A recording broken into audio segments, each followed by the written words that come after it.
Réinventer l'éducation. Learning World, en association avec WISE, une initiative de Qatar Foundation. Enseigner ce qu'est l'air n'a rien de très évident.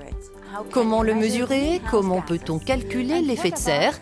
Et comment évaluer la manière dont on utilise les autres éléments naturels comme l'eau et le feu? Voyons comment de jeunes gens font pour utiliser au mieux ce que la nature offre. Beaucoup de pays essayent de réduire les émissions de gaz à effet de serre pour faire face au changement climatique. Au Chili, on espère que les énergies renouvelables vont aider à réduire la pollution de l'air. On enseigne aussi aux jeunes à développer des habitudes plus écologiques. Voyons comment cela se passe dans les universités.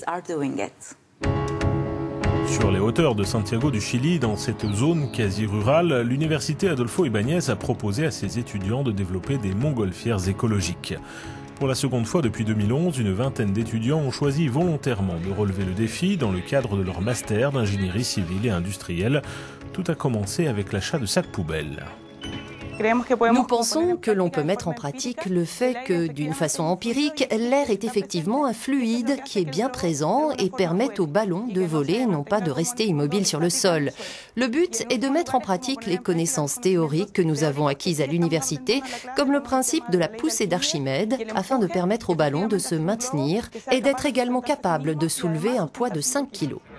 Pour réussir l'examen, le ballon aérostatique doit voler sur une distance de 10 mètres. L'enseignant coordonnateur donne à ses élèves une dernière leçon de thermodynamique avant le lancement des ballons. Ces instructions sont précises mais brèves afin de laisser une large part à la créativité des étudiants.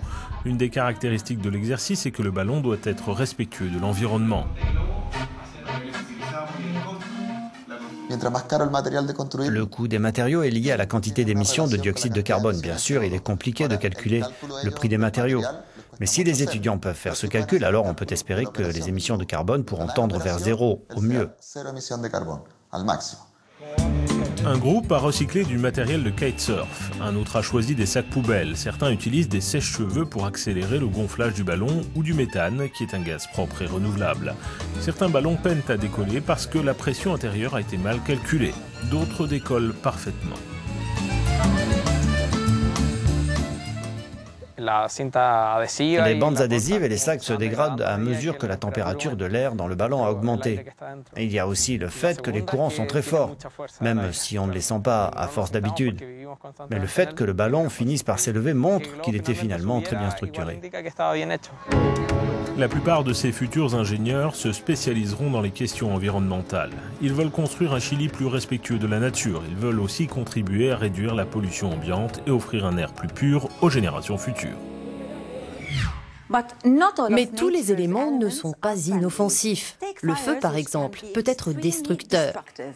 Ma mère m'a empêché de jouer avec des allumettes quand j'étais enfant et cela a certainement sauvé notre maison plusieurs fois.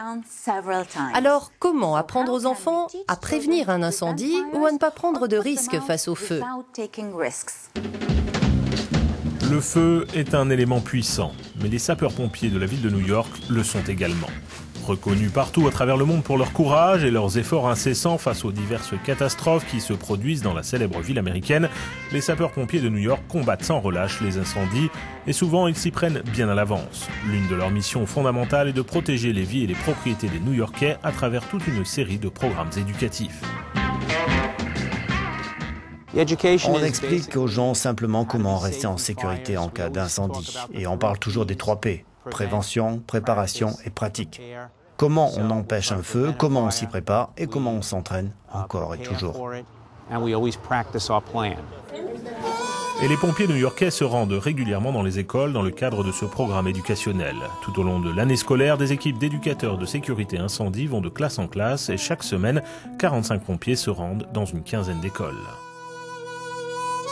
Good morning, boys and girls. Les pompiers enseignent aux enfants comment se protéger du feu. Ils passent beaucoup de temps dans les classes pour bien parler avec les enfants. Ils organisent aussi de grandes démonstrations, toujours de manière gratuite. Good, good, good. I like that. Can you tell me what a fire drill is? Yes, young man. Stand up nice and loud so I can hear you. So that when there's a real fire, you know what to do. J'ai appris ce qu'il fallait faire si un incendie se déclarait à la maison la nuit.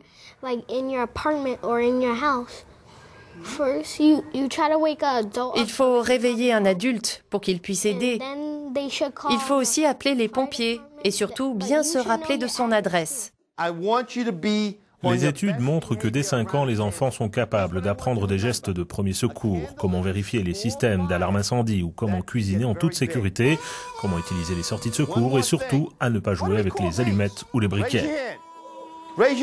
Grâce à ces présentations, les enfants ramènent de précieuses informations à la maison et peuvent faire la leçon à leurs parents qui bien souvent ne savent pas trop quoi faire en cas d'urgence. Oh, je pense que cela devrait vraiment être obligatoire, que tous les enfants en profitent, que toute l'école en profite. Et si c'est fait d'une manière très régulière, alors cela va s'imprimer dans leur esprit et perdurer au-delà d'aujourd'hui et demain.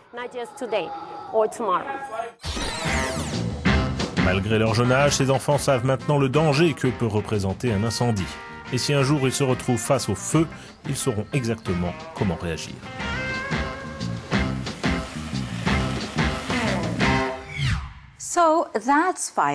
C'était le feu, mais qu'en est-il de l'eau? L'irresponsabilité des hommes menace la vie marine et les conséquences nous concernent tous. Mais sensibiliser à la préservation des habitats n'est pas toujours suffisant. En Italie, un projet éducatif propose un service de recherche et une formation en biologie marine. Découvrons-le. Le 6e continent. Nous ne savons guère ce que recèlent les océans. Créatures des abîmes, la faune, la flore marine, les ressources énergétiques et nutritionnelles. C'est pour toutes ces raisons qu'un groupe de biologistes marins allemands ont eu l'idée de créer l'une des écoles les plus singulières et les plus avancées technologiquement en matière de recherche marine et d'enseignement. En partenariat avec les plus grandes universités de par le monde, l'Institut Hydra forme les scientifiques de demain et enseigne les bases de la recherche en milieu marin.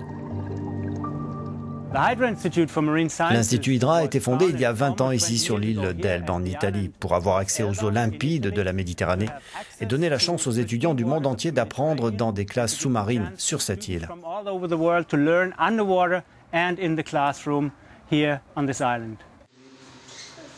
Trop souvent, les universités n'ont pas les moyens de mettre leurs cours en pratique. Ici, en laboratoire ou en milieu marin, les étudiants peuvent mettre en pratique ce qu'ils ont appris et découvrir des espèces dans leur habitat naturel, espèces qu'ils n'avaient vues que dans des livres.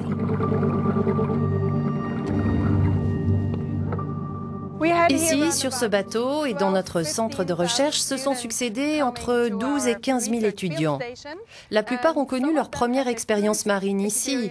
Et beaucoup, une fois devenus professeurs, reviennent 15 ans après avec leurs propres étudiants.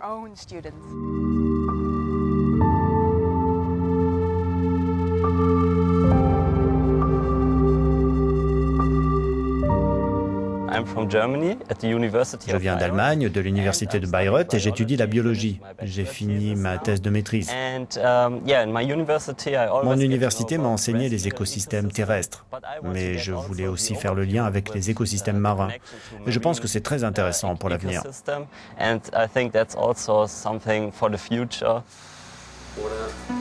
La formation de ces jeunes chercheurs commence avec l'apprentissage de techniques de plongée, ce qui est vital pour travailler dans un habitat aussi différent du nôtre.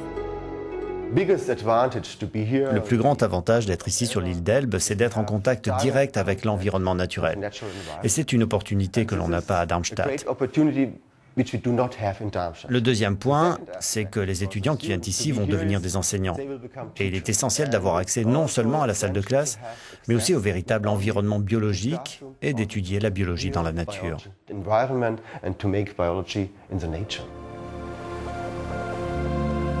Les hommes abusent des mers et des océans, ce qui menace la survie de la vie marine. Dans ce centre sont étudiés les moyens de conserver les habitats marins et des recherches sont menées sur de nouveaux matériaux plastiques biodégradables.